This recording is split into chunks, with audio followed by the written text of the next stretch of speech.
Parie sur le MMA avec Unibet. Quelle sera l'issue du combat? Une soumission? Un KO? Parie sur l'appli numéro 1 avec Unibet. 100 € de bonus sur ton premier pari. Alors Baki de retour, c'est officiel, l'ARES l'a annoncé, Baki sera de retour le 16 mai donc à Paris à la Didas Arena. Vraisemblablement il va affronter Félix Kinkhammer, donc l'Allemand, champion welterweight de l'ARES. ARES ne l'a pas annoncé officiellement mais Canal+ a dévoilé ce nom-là et apparemment ce sera bien cet adversaire-là. Patrick, est-ce que tu penses que c'est le plus gros combat depuis le début pour Baki de sa carrière en MMA? Alors, sur le papier, clairement, c'est le plus gros combat de Baki. Pourquoi? Parce qu'il y a la ceinture de l'ARES en jeu, celle des welterweight. Mais on peut dire aussi que le record de Klinkhammer fait que c'est le plus gros combat. Le mec, il a invaincu, il a 10 victoires de suite. Il a des victoires notables contre Light Zeroni, notamment. C'est un champion de l'Hexagone, middleweight. Bon, ça date un peu, c'était en 2019 où ils s'étaient affrontés. C'était un welterweight. Bon, ça jouait contre l'autre, pour l'autre, enfin bref. Et on peut. Enfin. Ça va sûrement faire débat. Il y en a qui vont dire oui, c'est Doumbé, striker d'élite. Mais là, en MMA pur, je pense que Klinkhammer, ce serait peut-être un style un peu plus compliqué pour Baki. Ouais, parce qu'il est quand même assez complet. Il a sa force, c'est le sol. Il aime bien amener les gars au sol, les soumettre, vraiment les fatiguer au sol et réussir à les soumettre. Il a aussi un bon striking parce qu'il s'entraîne quand même avec Michael Venom Page à Londres. Ouais. Donc c'est quand même. C'est un profil assez spécial, je trouve, assez particulier. Tu vois, on n'a pas tellement l'habitude de voir ça, des gars qui ont un style comme ça debout et qui sont très forts au sol. On va reparler du style de combat, mais pour le contexte en tout cas de ce Mhm. combat-là, c'est que Baki était au PFL. C'est pour ça que les gens vont peut-être se dire, mais pourquoi il retourne à l'ARES? Et en fait, il Exactement. devait, donc c'était le 16 novembre, il me semble, au Bellator. Il devait affronter M-Camp, si je dis pas de C'est ça, bêtises. Oliver Enkamp, ouais. C'est ça, et donc ce combat, Bellator Paris c'est l'événement tout entier qui avait été annulé parce que du coup c'était le main event avec Baki, parce que Baki avait des problèmes contractuels, il devait un combat à l'ARES, donc il restait un combat sur son contrat avec l'ARES, et là c'est pour ça donc qu'il retourne à l'ARES pour réaliser ce combat et finir son contrat quoi. Et je pense que c'était le combat à faire, tu vois, à l'ARES. S'il y avait un gars qui devait affronter, c'était Félix Kinkhammer parce que, Mhm. en plus, les deux devaient déjà s'affronter il y a un an, un peu plus d'un an même. Ils devaient déjà s'affronter, c'était déjà un combat qui hypait les gens. Et là, on va enfin avoir le fin mot de cette histoire. Les deux vont se rencontrer dans la cage normalement parce que l'adversaire n'est pas totalement officiel, mais ça devrait être ça en tout cas. Et c'est un combat d'invaincu, comme tu l'as dit. Félix qui a 10 victoires, 0 défaites, Baki 8-0 sur Tapology en tout cas. Donc c'est un combat intéressant et comme tu le dis stylistiquement, Baki qui fait face à un adversaire très complet, ça peut être c'est un vrai défi. Après comme tu le dis Mhm. au niveau du nom, c'est sûr que Doumbé c'est le plus grand combat, surtout en plus en France, franco-français, c'est le plus grand combat qu'il ait fait, mais sportivement tu vois, en plus il y a un enjeu, il y a une ceinture en jeu, donc ouais c'est potentiellement le plus gros combat. Ouais, c'est clair, il y a une ceinture en jeu, il y a de l'invincibilité en jeu, il y a la suite après, est-ce qu'il prolonge son contrat ou non? Est-ce que Mm. un Baki en 8-1, est-ce que ça donnerait toujours envie qu'un Baki en 9-0 qui est anciennement champion? Ouais. Il y a plusieurs paramètres à prendre en compte. Et même Klinkhammer, on va pas se mentir, au niveau de son style, comme tu as dit tout à l'heure, striker qui aime se soumettre, qui aime aller au sol, contrôler, enfin, s'amuser entre guillemets, il va pas Mm. forcément aller chercher le TKO, le grand endpoint. Direct, boum, il va se soumettre, contrôler. Et là, on peut se dire que contrairement à Doumbé, qui lui était un striker, on s'attendait à ce qu'il allait faire. En fait, il allait rester debout et mettre KO. Voilà, la patate, il allait la mettre, quoi. Ça, c'était sûr. Ouais. Mais non, il l'a pas fait. Bah là, pour Klinkhammer, c'est bien plus compliqué. Il Mm. s'entraîne avec des strikers. Il a un style de striker debout, il est bon. Avec des angles un peu bizarres à la Venom Page, il rentre dedans directement, Ouais. il attrape la jambe, il te met au sol et après il joue en fait. C'est beaucoup plus complet. C'est, je dirais même, beaucoup moins facile à cerner. Ouais. Donc le game plan il va être beaucoup plus difficile, je pense, à faire.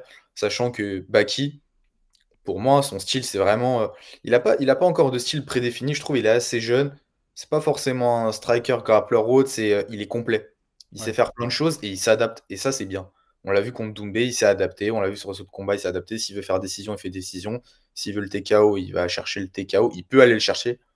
Mais Mm. voilà, en fait, c'est son objectif. Si sur son game plan, ses coachs, ses managers ou autres, j'en sais rien, ils disent tu dois faire ça. il applique. Et ça, Ouais. c'est bien, en tout cas. Ça, j'aime beaucoup. Ce que tu me disais, ouais, en off, c'est que c'est un bon élève en vrai. C'est vraiment le Ouais, gars c'est ça. qui. Enfin, tu sens qu'il déjà il s'entraîne vraiment régulièrement, que c'est un gars très studieux, entre guillemets. Et dans la Mhm. cage, c'est pareil, il suit son game plan à la lettre. Mais tu vois, même stylistiquement, comme tu dis, je pense que ça, c'est plus compliqué, c'est moins prévisible comme adversaire, c'est plus compliqué pour Mhm. s'adapter et tout. Mais je pense quand même que stylistiquement, Baki a beaucoup de choses avec lui. Parce que debout, il a une bonne boxe. Je pense qu'il a une meilleure boxe, tu vois, que Kim Mhm. Kammer. Je pense que son jab, et on l'a vu avec Doumbé en fait, il est resté debout avec Doumbé, même si il n'a pas directement confronté Doumbé. On va échanger dans la poche, comme on dit, c'est en distance anglaise. C'était un peu jab et je maintiens la distance. Et dès que ça se Ouais, il a rapproche, quand je même mis des rentre. bonnes, il a quand même mis Ouais. des bons coups, hein. Tu vois, il a touché parce Ça qu'il est lignait. explosif. Je trouve, Mhm. c'est ça qui est impressionnant chez Bakis, son jab, il est super explosif. Tu sais, il touche toujours avec comme un escrimeur un petit peu. Mhm. Et donc face à Kim Kammer, je trouve que ça va être intéressant debout. Kim Kammer, c'est plus les kicks, mais en distance d'anglaise, je donnerais l'avantage à Baki. Baki Mhm. aussi, on sait que c'est un gars, à part contre Doumbé, où c'était plus méfiant, et très méfiant face à Doumbé parce il avait peur de se prendre un KO, hein, logique. Mais c'est plus un gars qui va imposer son rythme en général, tu vois, avec son jab, il met une Ouais, il pression. impose, il balaye. Voilà. Et Vraiment là, beaucoup il de est face à balayage, un c'est ça le mec truc. qui aussi impose son rythme en fait. Donc là, je pense que déjà le premier combat, ça va être qui va imposer son rythme dans la cage, qui va prendre Mhm. la cage, le contrôle de la cage. Donc, comme on le disait, Félix qui aime bien shooter, enfin qui aime bien amener les gars au sol, face à Baki, faut se lever tôt pour l'amener au sol. Déjà, c'est un monstre Mhm. physiquement, et bah on sait très bien, c'est lutteur Baki, tu vois. Donc c'est intéressant de voir ça, tu vois. Est-ce que ce sera pas finalement ce combat classique de grappleur qui se la mettent debout comme Covington, Ousmane par exemple, tu vois. Mais est-ce que ce serait pas ce genre de combat en vrai? Bah, personnellement, je pense pas. Je pense, comme tu as dit, c'est le premier qui impose son rythme au début. Enfin, après ça, c'est à voir, c'est l'autre Hmm. qui va essayer, c'est Baki va essayer de neutraliser, je pense, comme il a fait avec Doumbé. L'autre, il va essayer de shooter et dès la première occasion soumettre comme Ouais. il a fait déjà auparavant, hein. C'est une faille, une soumission. Mais je pense que c'est dur de. Enfin, à mon avis, Ah, même ça doit Kim être horrible, Kammer, tu c'est vois, il doit se dire, putain, ça va être compliqué de le soumettre, tu vois. mmh. Et comme tu le dis, Ah c'est ouais, pas trop un gars qui fait du grand down pound non plus, quoi. Donc, non, non. et Baki, à l'inverse, je pense qu'il aura pas. Je pense pas qu'il aura forcément peur d'aller au sol, tu vois, d'amener au sol, parce que ça fait partie de son style. Mais il y a quand même, c'est quand même un risque à prendre. S'il va au sol avec un gars comme ça, tu vois, je Mmh. pense qu'il serait peut-être limite mieux à boxer, en fait. À essayer de boxer.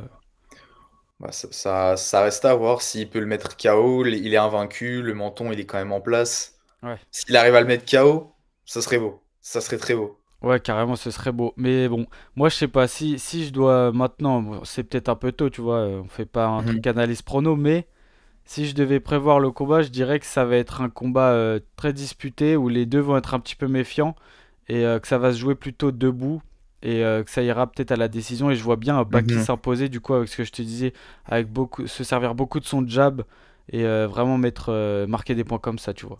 Ouais, je suis du même avis que toi. Je pense que ça ira à la décision. Ouais. Ça va être beaucoup de méfiance. Il y a beaucoup d'enjeux dans ce combat-là. Je pense que les deux, bon, bah, qui il est plus jeune, l'autre, il a plus d'expérience. Il a 30 ans. Peut-être qu'il a un tournant où il veut aller quelque part Mm. après l'arrêt. Je sais pas. Mais ouais, je pense que ça ira à une décision. Ils vont faire attention les deux. C'est ça. Puis après, je viens de penser en disant ça, j'avais vu une interview de Baki qui disait que le prochain combat avec Doumbé, s'il y a une revanche, il voudrait Mhm. vraiment rentrer dedans et tu vois, ne pas être méfiant comme il a pu l'être dans le premier combat. Et ça y est, on est des gladiateurs des temps modernes, entre guillemets, tu vois. C'est un Mhm. peu la mentalité qu'il avait dans l'interview. Donc Mais après, s'il le suit premier cette combat, méthode-là, il peut aussi faire une guerre à Kim Kammer, tu vois. bah, je sais pas. Après, Doumbé, il a déjà combattu, c'est ça la différence. C'est-à-dire, il connaît le terrain plus ou moins, entre Oui, guillemets, hein. c'est vrai. Il sait à quoi il fait face. Là, c'est totalement nouveau. Doumbé, on a vu, c'est le gars, il peut t'éteindre d'un moment à un autre. Il a Ouais. une bonne défense au sol, garde papillon, tout ça. On a vu, il se relève d'un coup, il est explosif. Le cardio, j'imagine qu'il est peut-être moins là qu'un Klinkhammer à voir. Mais je pense pas. Enfin, t'es moins confiant d'affronter un mec pour la première fois, j'imagine, Ouais. que deuxième fois. Et puis c'est vrai qu'il y a quand même ce paramètre d'imprévisibilité de l'adversaire qui est quand même c'est quand même assez chaud, tu vois, de se dire tu Mhm. le connais pas comme tu dis. Donc c'est intéressant, il y a la ceinture en jeu d'Ares et la Mhm. question comme on le disait, c'est est-ce que Derrière, il va rester à Arès ou il va partir. À mon avis, son but, c'est de juste clôturer ce contrat avec l'Arès, prendre la ceinture. Parce que s'il prend la ceinture de la plus grosse orga française, une grosse orga européenne, bah, c'est toujours mieux sur son CV derrière. C'est sûr. Il serait à 9-0. Je crois qu'il a que Mhm. 23 ans, Baki. C'est ça, ouais. Donc 9-0. Derrière, bah, limite, il pourrait renégocier. Je sais pas comment ça se passe, tu vois. Peut-être renégocier un nouveau contrat encore mieux avec le PFL. Il y a cette revanche avec Cédric Doumbé qui est dans les tuyaux, je suppose. Je crois que Doumbé avait dit mi-2025. Il Ouais. parlait de Parc des Princes. Donc ça, ce serait bah, money fight pour les deux en vrai. En France, ce serait un show de fou. Et Baki, ça lui ferait encore plus de... Ça lui donnerait en fait du crédit, on va dire, à l'international, tu vois. Il gagnerait encore plus en popularité. Donc derrière, bah, peut-être faire son bout de chemin au PFL. Et on sait aussi que lui, Mhm. son objectif, il me semble que c'est d'aller à l'UFC quand même, tu vois. Ouais, surtout que la revanche, comme tu as dit avec Doumbé, bah, on veut la fin de cette histoire. Enfin, les shards, on veut plus des shards, on veut Ouais, chaos, soumission, décision, on veut quelque chose de concret. ouais. Les shards, on a pu voir quand même qu'il s'est donné, qu'il savait, il a fait ce qu'il allait faire, hein. Il a fait du MMA, c'était bien, c'était beau. Mm. Mais certains ne sont pas satisfaits. Bah ouais, moi y Et compris, là, hein. il faut, bon, bah voilà, là, il faut Mm. clairement montrer, si ça se réalise contre Doumbé, bah, faut montrer qu'il est là, quoi. C'est ça, mais c'est vrai que c'était un. Moi j'ai vraiment bien kiffé ce premier combat, mais t'as le goût Mhm. d'inachevé, tu vois. Le troisième round était décisif. Premier round c'est pour Baki, le deuxième c'était pour Doumbé. Le troisième c'est là que tout allait se jouer. Malheureusement, bah, on sait ce qui s'est passé, mais il faut la revanche. Même sportivement, c'est super intéressant, tu vois. C'est hyper intéressant sportivement. Pour Baki, je pense qu'il y a tout à gagner parce que Ah derrière, oui. bah, il gagne encore plus en popularité. Et l'UFC, ils aiment bien ça, tu vois, quand le gars il a déjà un petit passif ailleurs, qu'il est prometteur sportivement et tout, bah c'est pareil, ça pourrait être aussi un bon moyen de signer à l'UFC, de se faire encore plus remarquer, quoi. Et Donc, après, on dit directement UFC, PFL. Après, faut pas enterrer quand même les autres organisations qui peuvent être ouais, tout aussi généreuses. J'imagine le KSW, ils ont des sous. Ils peuvent signer un one shot peut-être pour un Baki sur une carte. ouais, Je ouais. sais pas, le GFL, bon, j'y crois pas trop. Mais Il y a des il y a quand même vétérans des là-bas. beaux noms. Il y a toujours des beaux noms au Ouais. GFL.